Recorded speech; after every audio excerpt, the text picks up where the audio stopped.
Thank you. But first of all, how about a warm welcome? Thank you for Gwen, Henry, Frank, Lorenzo, and Lee who spoke with us today.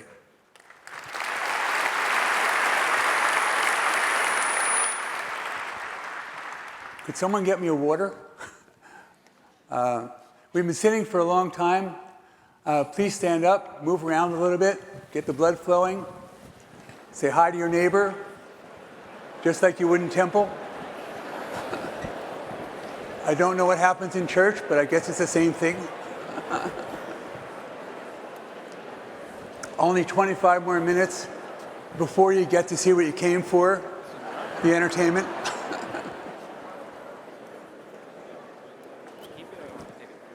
I'm going to keep it. Can I have a little chair? Please sit.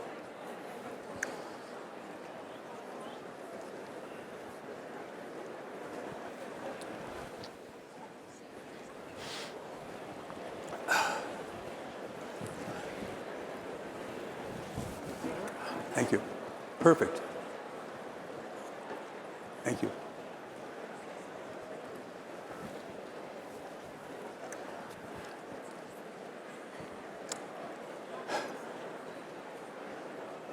The theme of Barron's 31st annual conference is building legacy.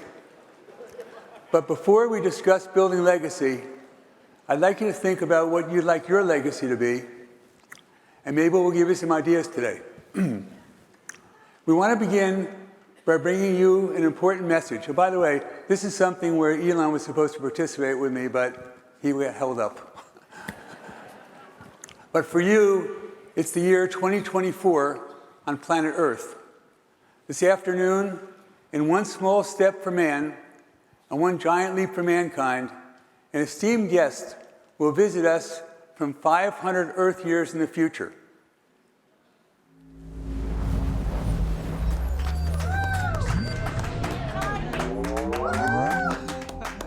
Hi, it's me, Ron. I'm back.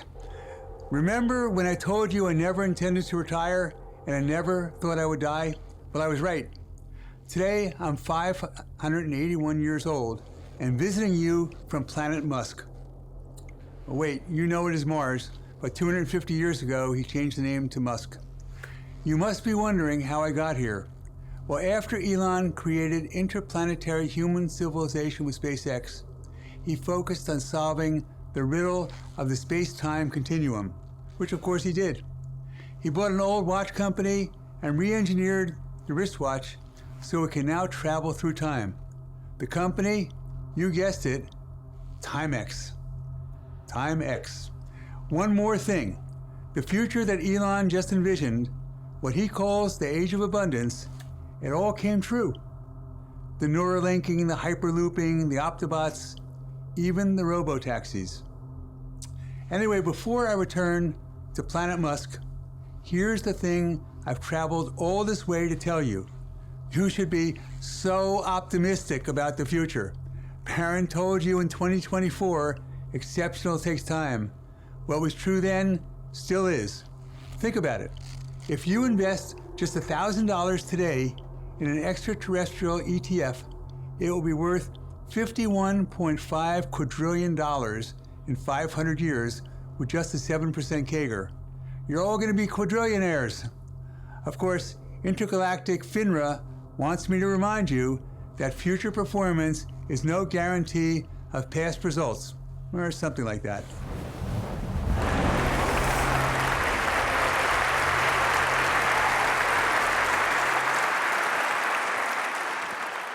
You have to wait to hear what Elon's age of abundance is, but you'll hear about it. So thanks, future Ron. You look really good for someone 581 years old. Oh, wait a second. Wasn't that my jacket you were wearing? I've been looking for it. Our theme today is building legacy. Legacy is not about what we've accomplished. It's about what we are building for your families and ours. We're continuing to invest in people, the talented individuals who work at Barron, and the exceptional leaders of growth companies we own. How do we outperform? We train our analysts to think differently. and continue building Barron's AI, Analyst Intelligence. Question Everything is the culture woven into the fabric of our organization. And most importantly, why did we found Barron Capital, and why am I still working?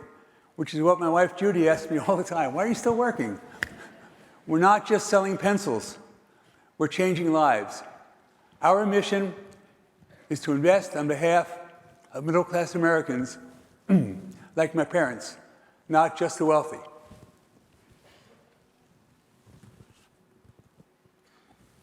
To give all hardworking people a chance to achieve financial security. Barron Capital is 42 years old. We began building legacy on day one. And our intent will help you understand why 500 years from now, Barron Capital will still be providing awesome investment performance for its clients throughout the galaxies. Okay, what do? We invest in people. We analogize Barron Capital to a teaching hospital for young doctors, nurses, and healthcare workers. Teaching hospitals are affiliated with medical schools. Teaching hospitals provide exceptional care, intensive training for healthcare workers, and perform pioneering research. Now we'll open the peritoneal cavity, exposing the body's internal organs. Nurse, retractor.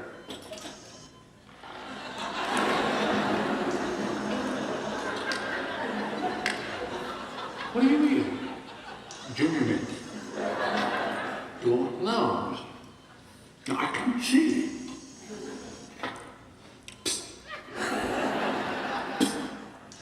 Good. Get.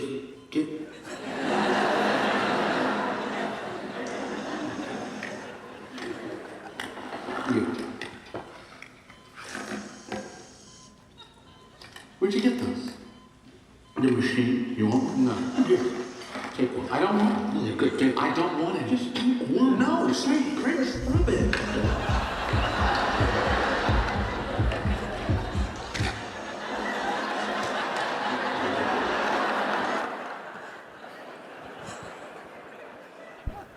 Amazingly, Kramer's Junior Mint actually cured that patient's infection. Kind of like bleach. Does anyone remember? Bleach, COVID.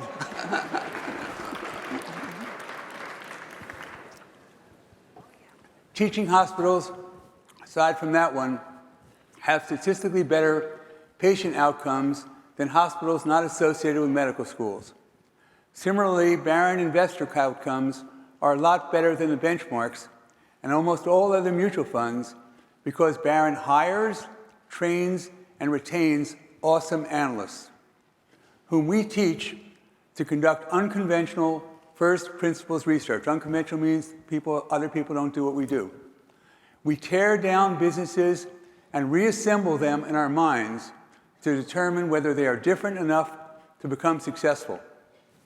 That's from Da Vinci. Our curiosity is insatiable. Most investors fixate on quarterly earnings. We evaluate businesses' long-term prospects. 6 years ago, after Elon introduced us, we visited NVIDIA.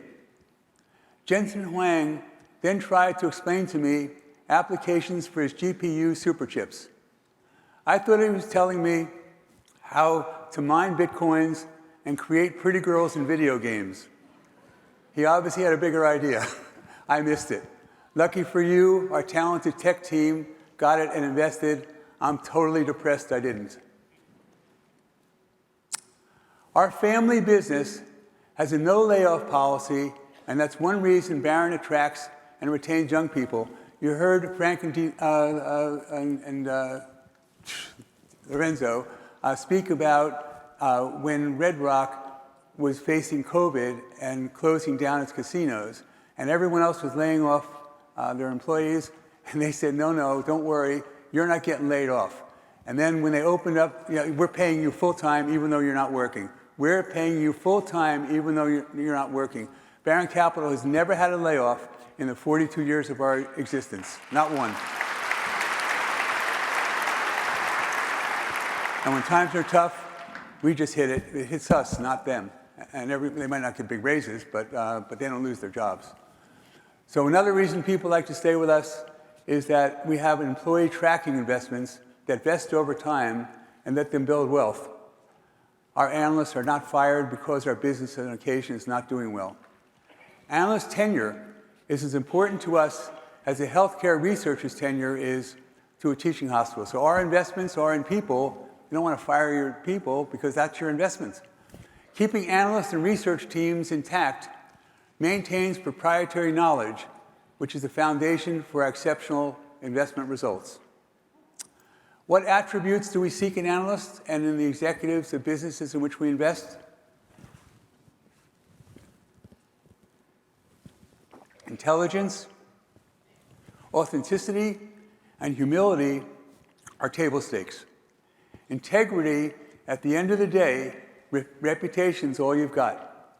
Tom Pritzker, like his dad Jay, he was one of the first people to help me when I came into business, was a handshake guy. If you don't trust someone on his handshake, you don't need a contract. A contract, you should never do business with them. Whatever Stuart Bainham says, you can take to the bank. I've never met anyone more focused on what's best for shareholders than Henry Fernandez, who you heard speak this morning about coming from the South America, of course. Character is a defining quality we admire among the individuals we hire and in whom we invest. Optimism. Soon after the panic of 1907, J.P. Morgan was visited by a friend from Chicago. That individual, a pessimist, believed the recent panic vindicated his outlook. After lunch, the two men walked up Broadway. Morgan's friend, admiring the skyscrapers beginning to define the New York skyline, remarked, "There's nothing like this in Chicago." Funny thing about these skyscrapers, noted Morgan, none were built by a bear. J.P. Morgan's legacy was optimism, so is ours. We hire analysts for qualities you can't teach and that a resume doesn't reveal. Hunger, relentless drive. We're supportive of spending time with families, but it takes a lot of hours to become an extraordinary investor. Work-life balance is not our first priority. Is your office work open on weekends? Is a much better question I want to hear from an analyst candidate than how many days can I work from home?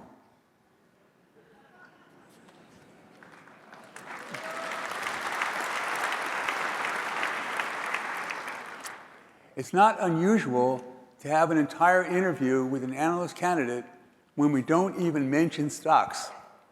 So we don't assume that they know a lot about investing yet. We know the fundamentals, but we teach them how to invest. We want to know their character when we interview them. It's not unusual for us to have a meeting with a business leader when short-term earnings are incidental to the conversation. We don't even talk about them. So, how do we outperform? Just like AI trains compute on vast amounts of data, Barron trains exceptional analysts who are our compute on Barron proprietary research. We call this Barron AI, Analyst Intelligence. Like Amazon CEO Andy Jassy, we believe there's no compression algorithm for experience. We do the research and train analysts to learn from and continue building this database. We do not rely on others' research and their opinions. We form our own. What are the pillars of our process?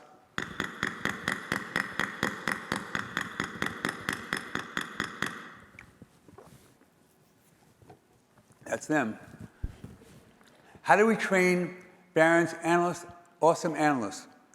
In a world focused on quarterly earnings, Barron focuses on process every single day, not short-term outcomes.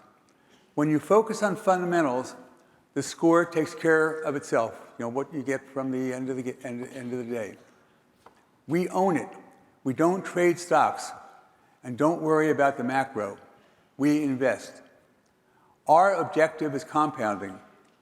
Although most believe it's illogical to not sell, that's our process, we believe being different and investing in growth businesses for the long term is why 97% of our assets have outperformed indexes.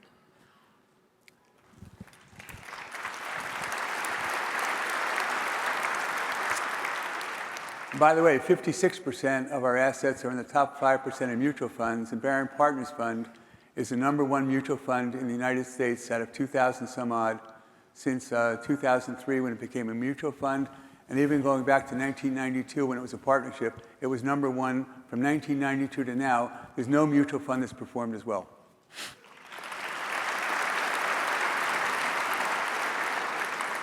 Not one. It's easy to buy a stock. It's hard to hold a stock. Oh, I'm sorry. We have no mid-size available at the moment. I don't understand. I made a reservation. Do you have my reservation? Yes, we do. Unfortunately, we ran out of cars. But the reservation keeps the car here. That's why you have the reservation. I know why we have reservations. I don't think you do. If you did, I'd have a car. So you know how to take the reservation, you just don't know how to hold the reservation. And that's really the most important part of the reservation, the holding. Anybody can just take it.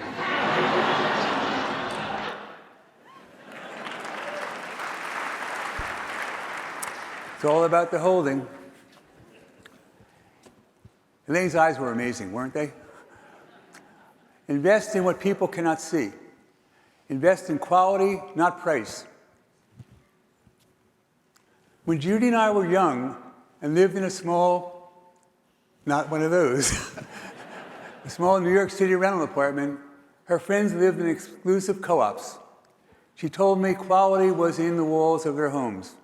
It wasn't in ours. People cannot wrap their heads around what doesn't exist. Ford's slogan is built to last. They're not building, they're selling the stuff they've already built.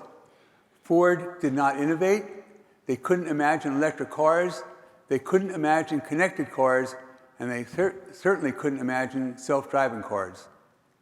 If you want to be the best, you need to care about details. Elon chooses the mural on a parking garage. Stuart Bainum picks the wallpaper in his retirement facilities. I worry about whether the fish in our 48th floor koi pond are getting along. Judy will confirm that. Walk into our office one day and she sees the guys there with a fish and says, who are they? They're the guys who are watching the fish, making sure they play well together. Conflicts. We want them. Michael Barron took a course on family businesses at Wharton when studying for his MBA. When two brothers were being questioned by their professor, they said they never disagree. The professor responded, if that's the case, you only need one of you to do the job. Conflict means better decisions. Things don't usually go that far, but they could. Challenge conventional thinking. That's Elon's thing, his legacy. First principles, doing things better, simpler, faster that others didn't think possible. That's where there's unusual growth potential.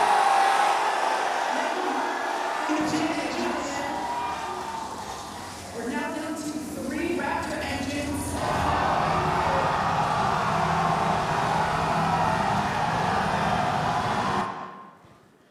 You know, we saw that when we went down to visit, I guess a year ago maybe.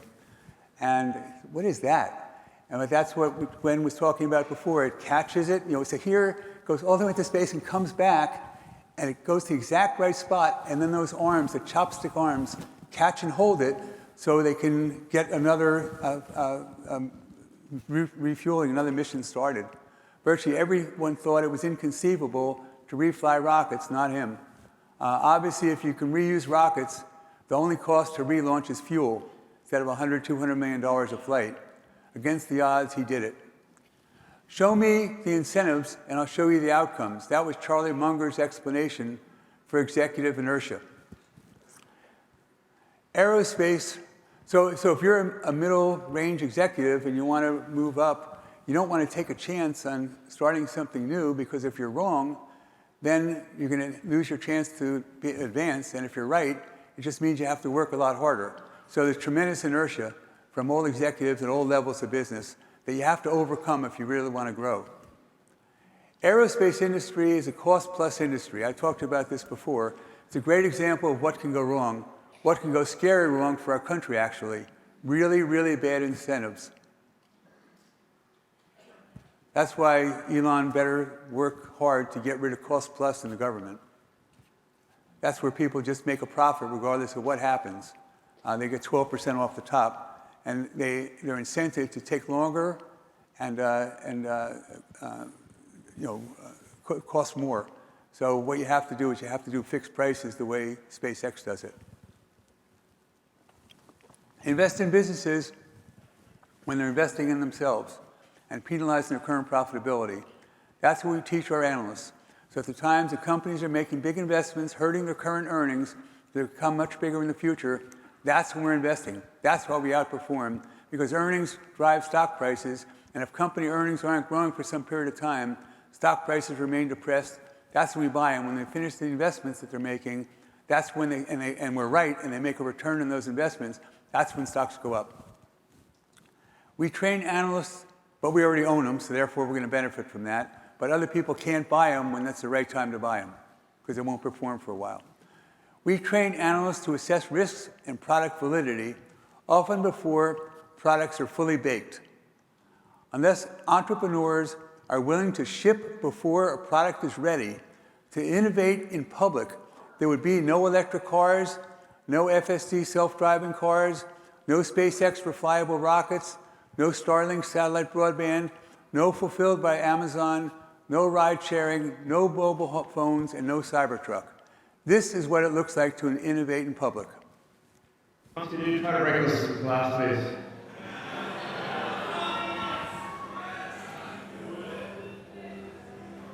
Yeah. Sure? Yeah. Oh my God. Well, maybe that was a little too hard.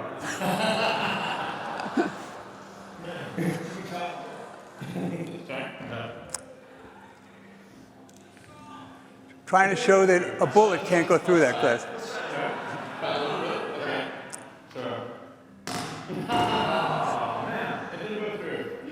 It didn't go through. That's the cost of taking risks in public. One more thing. A lesson from last month's World Series. Talent is not enough. The Dodgers scouting report on the Yankees read, loaded with talent, lacking in fundamentals, forced them to execute. At a crucial moment, a Yankees future Hall of Fame pitcher didn't cover first base, and that allowed a run to score that cost the game. It was an unforced error.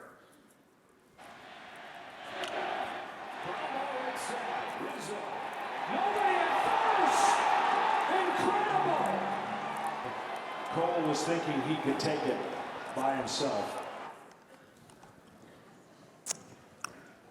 Got to practice. Parents, talented analysts continuously practice fundamentals. That's the pillars of our process to avoid unforced errors. Okay, number 3. Rounding third, heading for home. Purpose. We are mission-driven. That's the why, our mission. Everyone makes countless decisions as they choose how to live their lives. Why have we chosen to build an investment firm? And why a mutual fund business that invests for middle-class and working-class individuals as well as the wealthy? I started today describing Baring Capital's mission to give middle-class Americans like my parents an opportunity to invest and create financial security. I'm going to end with my idea that the measure of our legacy is what we are building for you and your families in generations to come, not just what we've already built. We think about building legacy every single day and the impact we have on others' lives. Our mission to impact lives is the why we work so hard. My personal goal as a corollary, because we've been successful helping individuals and institutions who trust us to invest for them, we are able to help the most innovative entrepreneurs and business founders raise capital for businesses that are changing lives, like MSCI. Henry told me that the only reason he was able to go public was because of our support. Arch Capital, we made 30 times our money since 2001. Red Rock, they told you that we have been investing with them for 31 years. Verisk, that's relatively new, but still a 10 times. SpaceX, since 2017, made 7 times their money so far, but $1 billion we've invested is now worth $2.8 billion, and we think it's going to be worth 15 times that over the next 15 years. Tesla, we invested $400 million between 2014 and 16, and it made $6 billion in profits so far, and I think we're going to make 4 or 5 times again. Elon thinks I'm way too low. And XAI, we've just been doing that for maybe 4 or 5 months, and we've so far invested about $230 million. We made about $80 or $90 million so far. But one of the reasons that Barron analyst jobs are so compelling and fun is we get to see entrepreneurs building businesses and raise money for them, and boy, it is fun. You learn about these businesses, it's fun. Like many of your grandparents, mine were also immigrants. My grandparents came to America in the early 1900s to escape religious persecution in Eastern Europe, Ukraine, Poland, and the Pale in Russia. They came here to own a home, to educate their children, and despite poverty, to instill their culture, their values, tzedakah, charity in their families. Their legacy was not passing tangible property to their children. They passed values through what my friend, Patriots owner Robert Kraft calls an ethical will. My immigrant grandparents didn't think about legacy the way we do. They weren't thinking about retirement portfolios or financial investments. They didn't have any. They were thinking about survival, getting through each day, selling more shoes from a push cart than the week before, or making more candles. My parents' first house in 1948 cost $5,000. That's the house. It's now worth $500,000. 76 years ago. 7 doubles, 6.5% CAGR. So when people tell you about 2% inflation, don't believe it. It's 4 or 5% every, on long term. That means that the value of your money falls in half every 14 or 15 years. So that's our economic model. But boy, if you want to keep your buying power, you better invest. Fast forward several years, and my dad, an engineer for the Army at Fort Monmouth, and my mom, a bookkeeper at Camp Evans, were trying to figure out how to afford college for my brother Colin and me. When I was in grammar school, it became obvious to me that just in my grammar school I saw this, that many of my friends' families seemed to have it easier than my parents.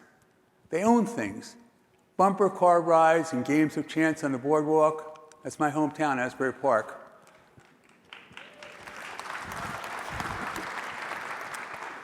Car dealerships, grocery stores, motels, real estate brokerages, law firms, stocks.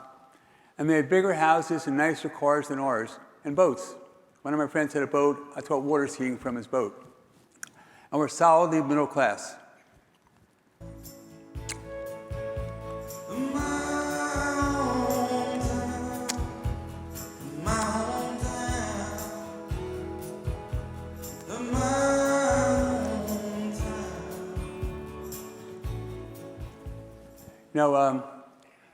So I worked on that beach. The boss, so 1980, I don't know if my wife's going to want me to tell the story. 1980, we had our first son. 1981, we had our second. I wanted to have a house on the Jersey Shore near my parents. So we bought an 1860 farmhouse on Navesink River Road, 920 Navesink River Road. We bought it, it was $250,000. overlooking Rumson, overlooking Navesink River. To the left, you saw the ocean. And so we have it for 2 years. And now Judy's dad, a housekeeper, a nanny, a babysitter is living with us. And we're exploding at the seams. A guy knocks on our door and says, I'd like to buy your house. Remember, we bought it for $250,000. I'd like to buy your house. I said, well, it's not for sale. And I said, well, how about for $400,000? I said, just a second. So I closed the door. I said, Judy, somebody wants to buy our house for $400,000. She said, sell it. So I opened the door and I said, you just bought a house. It was Springsteen. So it wasn't him personally, but it was his lawyer. And he bought it. He had just gotten married, 1983, just gotten married. His first wife, he wanted to have it for a Christmas party. And then after that, he bought a bigger house in Rumson and gave this house to his mom, who lived there for her whole rest of her life. But that was a cool story.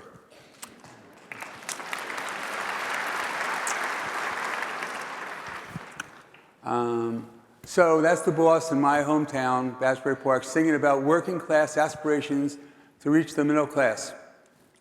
Pop, are we middle class yet? When I was young, that was a question I asked my father regularly, all the time. I don't remember exactly when he answered yes, Ronnie. I do remember how proud he was when he said yes. I think it was 1956 when I was a bar mitzvah. My dad's salary as an Army engineer had just reached $10,000, and we moved into a house he had built for $20,000. His algorithm was you could afford to buy a house twice your salary. That was a $20,000 house. That house is now worth $1.2 million.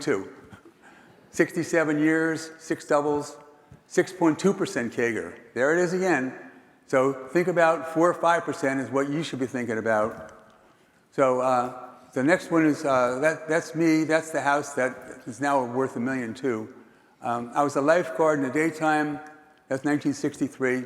I was injured on my job. And my dad brought me to a used car dealership in New Jersey called Reedman's. And that's where I bought that car, $600. I drove it back to college at the end of the summer, and it blew up. But it's too bad I didn't fix it. That car would now be worth $28,000 in present day dollars. 28,000, 61 years, 5.5 doubles, 6.5% CAGR. I think about doubles all the time. That's what I'm always thinking about. Inflation is certainly not a 4-year phenomenon. It's my whole life. When I learned about mutual funds in the 1960s, I thought, wow, what if I can invest in growth companies for a mutual fund that offered middle-class families like mine a chance to build wealth? My parents wanted me to be a doctor and thought being an analyst was a terrible idea, an absolutely terrible idea. But since I didn't get into medical school, I won, and so did you. But that's where the idea of Barron Capital and Barron Mutual Funds came from. My parents had never invested in stocks until they gave me $5,000 to invest for them when I began my analyst career.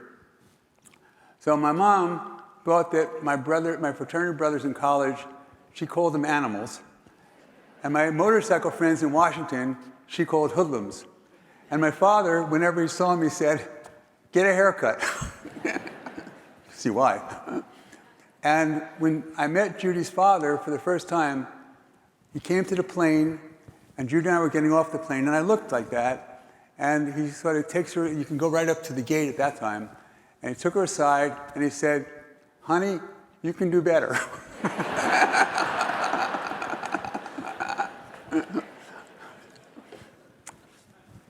It's immensely satisfying to me that I have helped create a business that offers exceptionally active managed investment accounts, investment funds, to individuals like my parents today and for generations to come. So when we speak about legacy, we're not just talking about wealth. We're talking about the values we pass down, the opportunities we create, and the ways in which each generation builds on the work of the one before it, the door of a door, one generation to the next, as we say in Hebrew.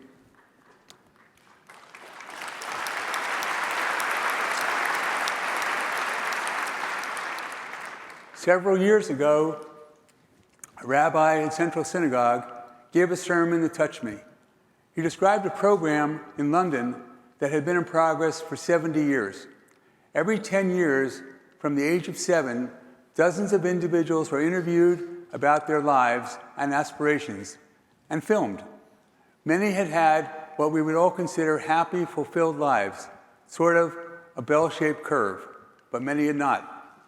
At age 70, they were shown their filmed interviews through the decades and asked, do you think your younger self would like you? Do you think he would be proud of the life you lived? I think for me, the answer would be yes. But thanks to time travel, I am also interested to know if my future self would like my younger self.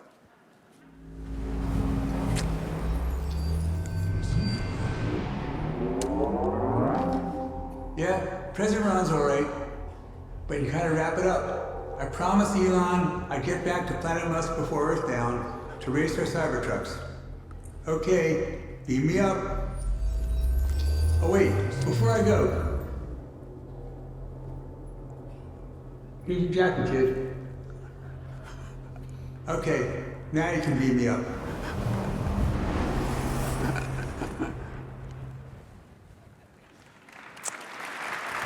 It's your jacket.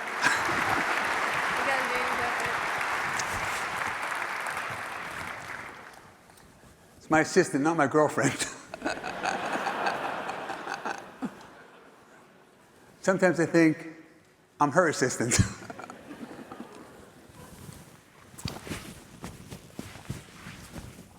Okay, I'm sort of cool again.